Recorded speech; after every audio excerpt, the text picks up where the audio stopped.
দিয়েছেন 10 থাপ্পড়ের জন্য তৈরি থাকবে। সেটা আজকেও আসতে পারে, 40 দিন পরে আসতে পারে, 40 বছর পরে আসতে পারে। যদি দেরি হয় তাইলে মুসিবতে পড়ে যাবে। যদি দেরি হয় কেন? আমার আল্লাহ গুনাহ ক্ষমা করে দেন। আমার আল্লাহ কেমনে ক্ষমা করে জানে? আপনি রাস্তা দিয়ে হাঁটতেছেন, একবার পাথরের গুতা খাইছেন, গুনাহ মাফ হচ্ছে। আরেকবার পা কাটা বিঁধে গেছে, গুনাহ মাফ। আরেকবার আরেকজনের সাথে ধাক্কা লেগেছে, গুনাহ মাফ। শেষ পর্যন্ত আমার নবী বলছেন হাত্তা শাউকাতা ইউসাক্কুহা ইল্লা কাফারাল্লাহু বিহা খাতায়া, কামা ক্বালা নবী সাল্লাল্লাহু আলাইহি ওয়াসাল্লাম। এই যে কাঁটার গুথা খেয়েছেন, এটার মাধ্যমেও আল্লাহ বান্দার গুনাহ ক্ষমা করে দেন। ইমাম ইবনে কাসির ইন্নাল্লাহা লা ইয়াগফিরু আন ইউশরাকা বিহি ওয়া ইয়াগফিরু মা দুনা যালিকা লিমান ইয়াশা আয়াতের ব্যাখ্যায় অসংখ্য হাদিস একসাথে জমা করেছেন আল্লাহ কিভাবে ক্ষমা করেন।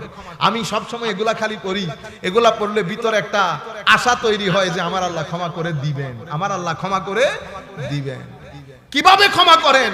তো আপনি দুই ডেস্কের মধ্যে দুইটা জিনিস রেখেছেন, আপনি ভুলে গেছেন কোনটাই রেখেছেন। একটা টেনশন হয়েছে না, দূর কোনটাতে রাখলাম। আমার আল্লাহ এই টেনশন ক্রিয়েট করে বান্দার গুনাহ ক্ষমা করে।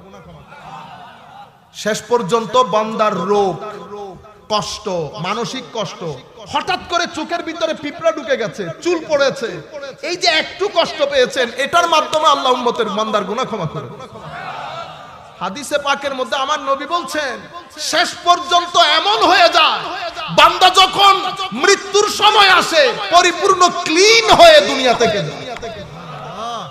আর যদি তার কিছু গুনাহ বাকি থাকে, সেই গুনাহও আল্লাহ মৃত্যু যন্ত্রণা বাড়িয়ে দিয়ে তার গুনাহ মাফ করে দেন। দিন মনে রাখবেন, দিন অনেক ইবাদত, আপনার জীবনের অনেক ইবাদত। আমি দুই একটা ঘটনা বললে আপনি পুরা দিনের কনসেপ্টটা বুঝতে পারবেন। আসলে দিন কি, আল্লাহ আমাদের কাছ থেকে কি চান। কুল কায়নাত এটা আল্লাহর সৃষ্টি, আল্লাহর সৃষ্টির মধ্যে সর্বশ্রেষ্ঠ সৃষ্টি মানুষ। যেই ব্যক্তি আল্লাহর সৃষ্টির উপকার সাধন করে সেই ব্যক্তি আল্লাহর কাছে সবচেয়ে প্রিয়, আল্লাহর কাছে প্রিয়। এটা ইমাম ইবনে কাসির বুখারী শরীফের মধ্যে, ইবনে কাসির তাফসীর ইবনে কাসিরের মধ্যে এনেছেন। মৌলিক হাদিস ইমাম আহমদ ইবনে হাম্বল মুসনাদের মধ্যে বর্ণনা করেছেন। এরা তিন বন্ধু, এক বন্ধু অনেক ইবাদত করত, মাঝখানের জন একটু কম, তারপরের জন কোন রকম ডাকলে আসতো না। একদিন উনি রাগ করে বলতেছেন তোকে আল্লাহ কখনো ক্ষমা করবে না, ইন্নাল্লাহা লা ইয়াগফিরু আও কামা ক্বালা নবী সাল্লাল্লাহু আলাইহি ওয়াসাল্লাম। এই কথা বলার দের সাথে